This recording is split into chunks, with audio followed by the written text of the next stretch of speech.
somebody has a 6.0 GPA, which I know doesn't exist, but this person was just really, really that smart. You know, they pretty much lived in the library. They only knew the route from class to home and back and forth. That's all they knew. So they were very knowledgeable in their major. In their major, they knew everything about it. You ask him a question, he answers you like that. But because of that, they had no time to make friends. They had no time to develop any communication skills. They had no time to, learn how to work with others and how to be a team player. They developed no leadership skills. They don't know the first thing of how to network or how to manage a project. And so because of that, they didn't get any of those skills.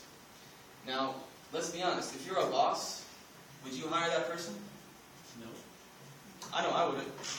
Yeah, they have a good GPA, but they bring me nothing. If I have a company and I'm trying to be successful and grow my company, this person brings me nothing. Okay, a good GPA, but what else do they have to offer?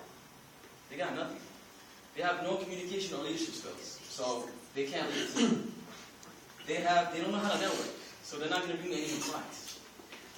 They don't know how to manage a project, so I'm not going to give them any special assignments. And because they don't know how to work with others, and they're not a team player, nobody in the work is going to want to work with them. Nobody wants to do anything, anything to do with them, pretty much. So, as a boss, this person doesn't benefit me whatsoever. He brings me nothing, except a high GPA. Which, in college, having a high GPA and good grades, that's only half your education. It's only half. The other half is getting good communication skills, is learning how to be a leader, how to develop yourself, how to manage your time, how to work with others, how to network. And that's the other half of your education. So when you're in college and when you're going to work, you know that you need both halves of your education. You can't just get the good grade stuff and leave the other part aside. The other part is the most important part. It's the part that when you get out there, and you guys will get out there eventually, that's what they look for. They look for the other half.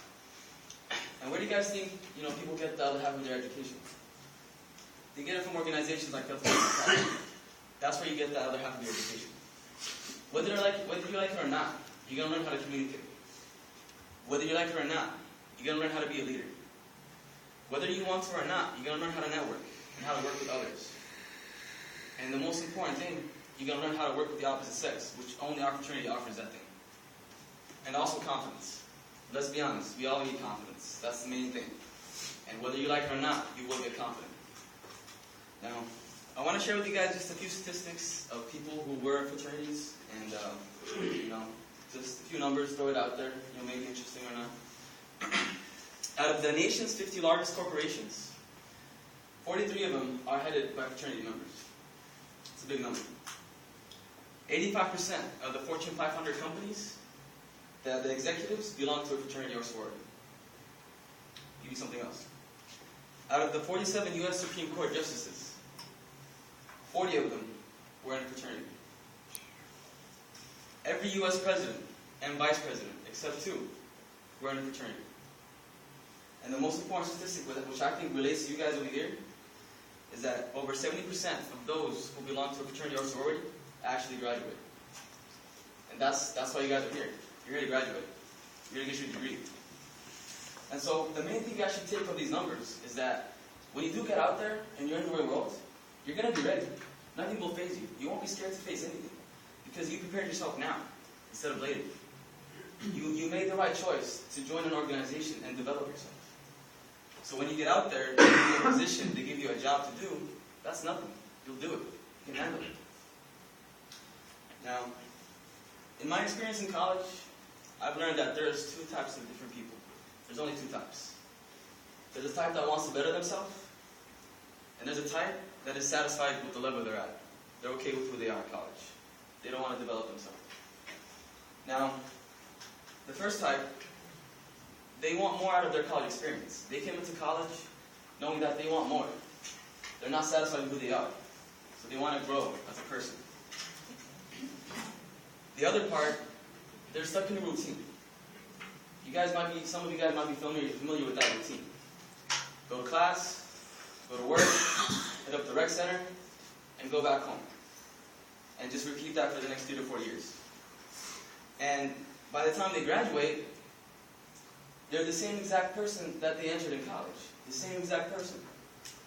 For you to go to college, spend all that money and time, all that debt, all that effort, and to graduate the same exact person, that's sad.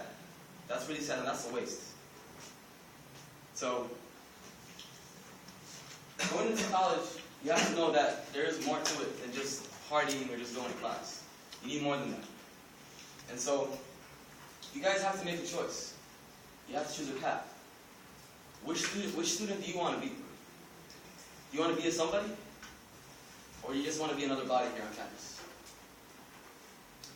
Whether you're a freshman, sophomore, or even a senior, it's never too late to better yourself. But you have to take action.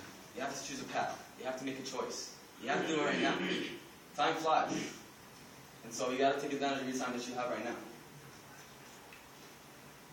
I'm going to share with you guys just a simple quote that I really like. And I heard it the first time, it really inspired me. It's from this guy, I don't know if you guys heard of him, Gandhi. It's skinny guy, nerdy, a little bit. Yeah. You guys know him? This is what he said. He said, it's the action, not the fruit of the action that's important. You have to do the right thing and choose the right path.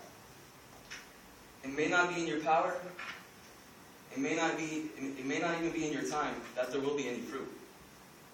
But no matter what, that doesn't mean you stop doing the right thing and you stop choosing the right path. You may never know what results come from your action. But if you do nothing, there will be no results. And so what I've learned from this is that you got to take action. You got to do something. The fact that you guys are all here right now proves without a doubt that you guys want to better yourself. You guys chose that path. But the question is, though, are you going to continue on that path or not? For the most part, if you guys were here thinking about, well, I want to join a fraternity, I want to party, I want to have fun, I want to meet friends, you'll get that. I'm telling you right now, nobody parties as hard as we do. We have some of the best parties ever. We go to the best clubs, the high-end clubs. That's right. When we go, we got our own line to every club. We only go with party buses to our parties. That's all we do. So if you're looking for fun and entertainment, we have that. But guess what? We also work hard too. We develop leaders. We're not going to just bring you over, tell you, let's have fun, let's party, and then when you're out there in the real world, you're stuck by yourself, not knowing what to do. We're not going to do that. We're here to develop you. We're here to make you have fun, enjoy your college experience, but also be ready when you get out there. And so, I want to thank you guys, each and every one of you, for coming out and giving us a chance to, to tell you a little bit about ourselves. You guys did make the right choice by coming. As long as you guys continue with making the right choices, then you can't fail. Thank you guys for listening.